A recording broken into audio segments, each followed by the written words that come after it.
This is the replanted bed of asparagus. It's survived the wind and the storm.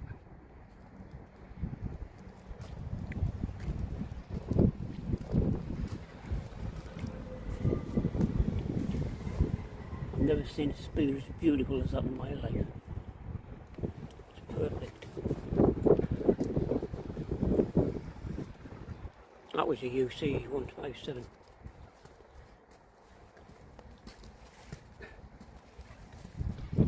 Very windy, cold.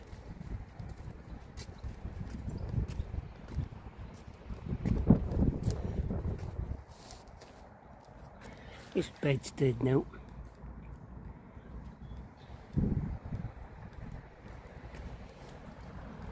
Let's have a quick walk down the garden.